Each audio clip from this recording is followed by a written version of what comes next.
Les éditions Alexandre Stanquet vous présentent Digestion, tome 1, Problème d'estomac, du docteur Bernadette de Gasquet. Narration Bernadette de Gasquet.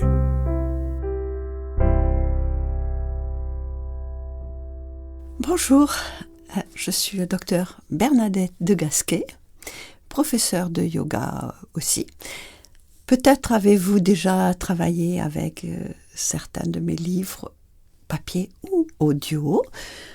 Aujourd'hui, nous allons travailler sur la digestion. Il y aura en fait deux parties, deux tomes en quelque sorte. Une partie qui concerne l'entrée jusqu'à l'estomac, jusqu'à la sortie de l'estomac, donc la partie digestion haute, on va dire, et un deuxième tome qui sera plus sur en dessous du diaphragme, c'est-à-dire la constipation et les problèmes d'intestin et de sortie. Donc on va aller de l'entrée à la sortie. Je vous donne quelques indications sur un matériel utilisable. A priori, beaucoup de choses sur une chaise. Une chaise et peut-être une table devant vous. Si vous souhaitez travailler au tapis, je vous indiquerai des postures. Donc un tapis ou une couverture tout simplement au sol, très simple. Peut-être assis devant le canapé. Si vous en avez un, je vous montrerai 2-3 manières d'utiliser le canapé. Ce serait bien d'avoir une ceinture élastique ou un tissu genre paréo, ceinture de peignoir, quelque chose que vous avez à la maison, mais qui pourrait vous ceinturer, voilà, à un certain moment. Si vous avez un gros ballon de gym, beaucoup de gens en ont, vous indiquerez des choses qu'on peut faire avec. Sinon, un petit ballon que qu'ont tous les enfants, plus ou moins, donc souvent on peut trouver ça.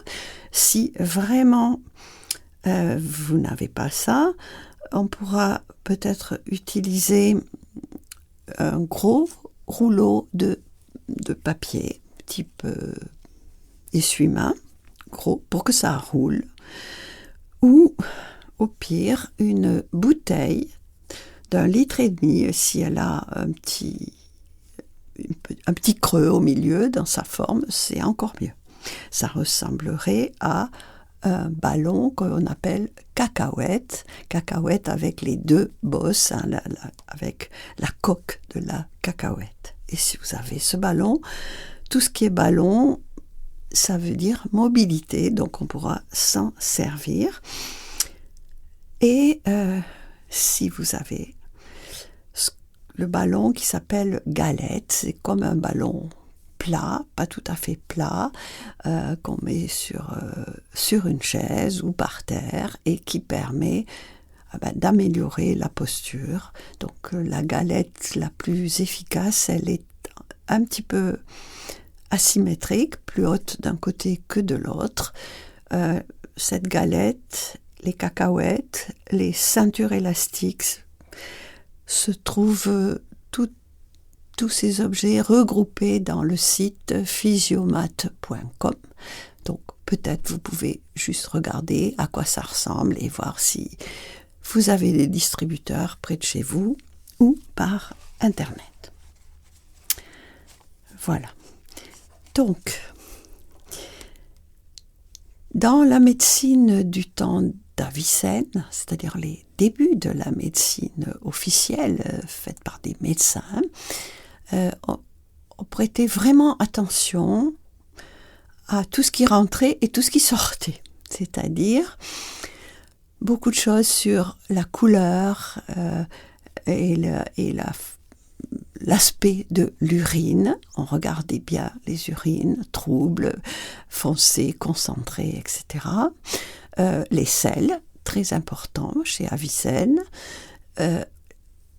la laine, la langue, tout ça était quelque chose qui permettait des diagnostics quand on n'avait pas les IRM, les examens de labo d'aujourd'hui.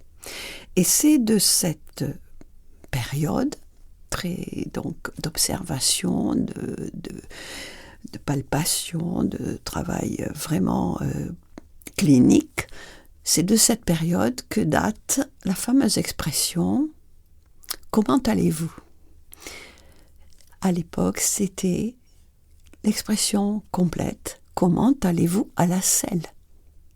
Et c'est ça qui déterminait un peu l'état de santé. Et aussi un peu les traitements, c'est-à-dire qu'on allait vous mettre peut-être à jeûner, peut-être qu'on allait faire des lavements, c'était très, très tendance à l'époque d'Avicenne. Voilà. Donc, même aujourd'hui, sur les bébés surtout, on va effectivement bien observer pour se faire une idée de l'état de santé des urines du bébé, des selles du bébé. Et on verra que beaucoup de bébés ont des problèmes de digestion. Ils se tortillent, ils ont des coliques, ils ont des reflux. Voilà, donc ça commence très très tôt dans la vie. Pour ce qui est de la partie haute de la digestion, ça commence évidemment par la bouche. Et dans la bouche, il y a des glandes autour de la bouche, des glandes salivaires qui, la salive est déjà un suc acide qui va commencer à attaquer les aliments. Et c'est pour ça qu'il est très important de mastiquer beaucoup pour que déjà on écrase, on n'avale pas un gros morceau d'un coup, on va découper un peu les aliments et les imprégner de la salive. Mais vous savez, et vous savez particulièrement depuis le Covid, que en fait le goût et le dégoût sont très liés à l'odorat. Et dans le Covid, les gens perdaient l'odorat et le goût.